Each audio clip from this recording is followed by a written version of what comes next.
guys, a new guitar day for me, and I'm pretty stoked. Got this beautiful Jay Turser Cutlass. Never been a big Jay Turser guy, but this guitar was just super pretty, and it played really, really well. Somebody had already put Grover tuners on it. The only thing I didn't like, it had this beautiful Abalone binding, but the dots were plastic.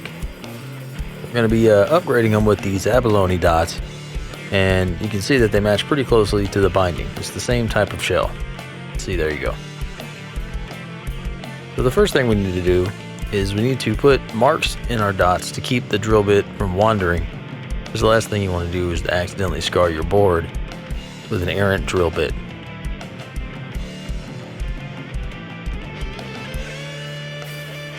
Then taking a 1/8 drill bit, you can mark it off with some tape, or tape it off to keep it from going too far. Just enough to get through the plastic. It's usually 1/8 of an inch or so, maybe 3/16. Once you've drilled some holes, you take the back of the drill bit, you just flip it over like so, and you stick it into the hole of your inlay you're trying to get out, and you wiggle it until that glue breaks free. You'll end up with this little, see, the inlay will usually come out, but you can see where it broke off on that one. And sometimes that happens. If that's the case, you can use something sharp just to sort of shave away at the inlay until it breaks free and get the rest of it out. Now the inlays I'm putting in are 6.75 millimeter. The ones that were in there were 6 millimeters. So this is a slightly bigger drill bit to make up the difference. That's why I'm just doing it by hand again, just to be careful so I don't hurt the board.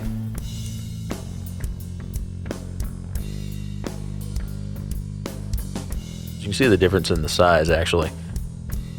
So a little bit of glue, and then we're going to set the inlay.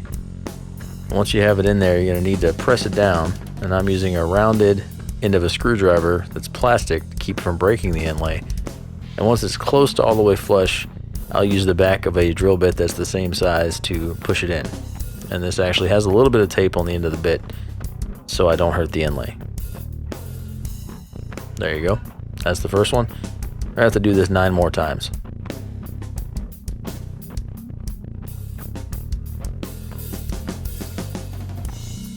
Let's have to do it for each one. And do the best you can not to chip out any wood or anything.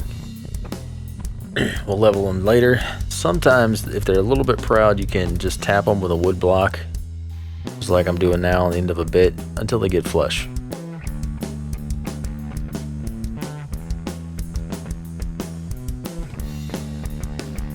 Alright, once all of your inlays are seated, you can start to level them using a razor. Again, I use Stanley Fat Max blades because they don't skitter.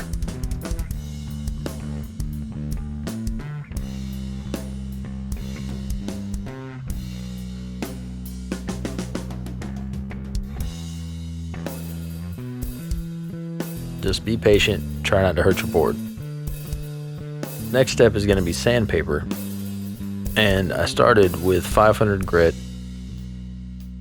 and I went over all of these repeatedly, 1,000, 1,200, 1,500, 2,000, 3,000, and 5,000.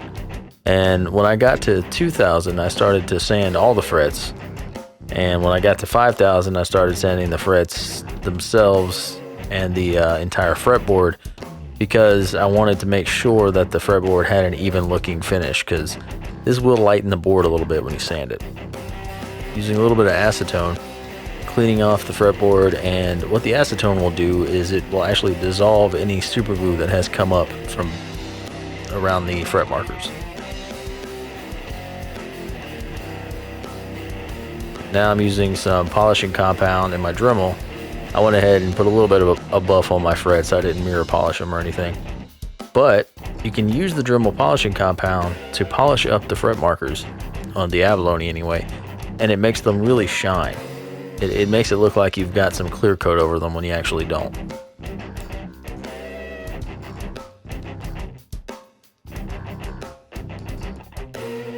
Once all that's done and you've cleaned all the residue off, we want to oil the fretboard just like we would normally do, because since you've opened up that grain with sanding, you need to put something to seal it. And it comes out looking great. See, I have the string moved out the way, that's why it's a little wider in the middle there. It just looks so much better than the plastic ones. So here's the plastic as what we started with. And it looks so much more cohesive to me. It fits with the guitar and looks less cheap than the plastic inlays. So I hope you guys enjoyed this. I really, really like this guitar, and I'm not a Les Paul guy. I've said that several times. But I think this is just a cool design. It sounds great. The Artec pickups are pretty sweet.